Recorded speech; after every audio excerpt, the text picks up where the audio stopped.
Πάμε να δούμε τι έγινε στον άλλον τεράστιο ημιτελικό. Τι έγινε, χάσαμε τα αυγά και τα πασχάλια. Βλέπαμε Αγγλία και φάγαμε άλλη μία. Για πες εσύ τα δικά σου. Δύο ομαδάρες, Αγγλία, Αργεντινή. Πάμε να δούμε πώς έγινε αυτή η ανατροπή.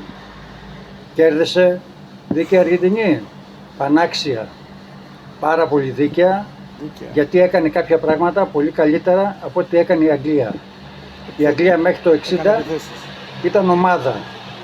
Μετά το 60 έγινε ομαδούλα. Και θα σας πω κάτι, ο καλύτερος παίκτης της Αργεντινής ήταν ο Τούχελ, ο προπονητής της Αγγλίας. Γιατί μίκρινε πάρα πολύ όλες οι αλλαγές την Αγγλία σαν ομάδα. Δεν επιτρέπεται ομάδα που κερδίζει με 1-0 να μπαίνει μέσα στην περιοχή.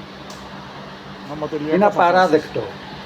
Και μάλιστα σε μια ομάδα που έχει ένα μάγο το Μέση με ένα μαγικό πόδι που οι σέντρες είναι διαβήτης και δεν έχει τα center for του 1,90 όπως είχε η Νορβηγία, στατικούς που περιμένουν τη σέντρα, αλλά έρχονται από πίσω. Γι' αυτό και πήραν όλες τις κεφαλιές οι Αργεντίνοι.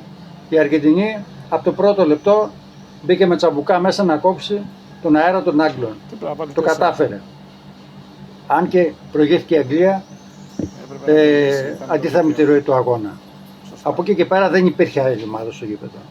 Ο Τούχελ έκανε ό,τι μπορούσε για να βοηθήσει την Αργεντινή και να μην βοηθήσει την Αγγλία. Έβαλε όλους τους αμυντικούς, έκλεισε την ομάδα μέσα και ήταν λογικό ότι θα χάσει το παιχνίδι. Και μάλιστα ούτε καν να πάει στην παράταση.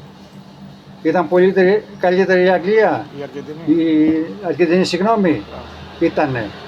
Γιατί ο προπονητής της μετά το 1-0 δεν είχε τίποτα άλλο να χάσει, τα έπαιξε όλα για όλα, του βγήκανε, ο άλλος φοβήθηκε και η Αγγλία γενικώς φοβήθηκε για άλλη μία φορά.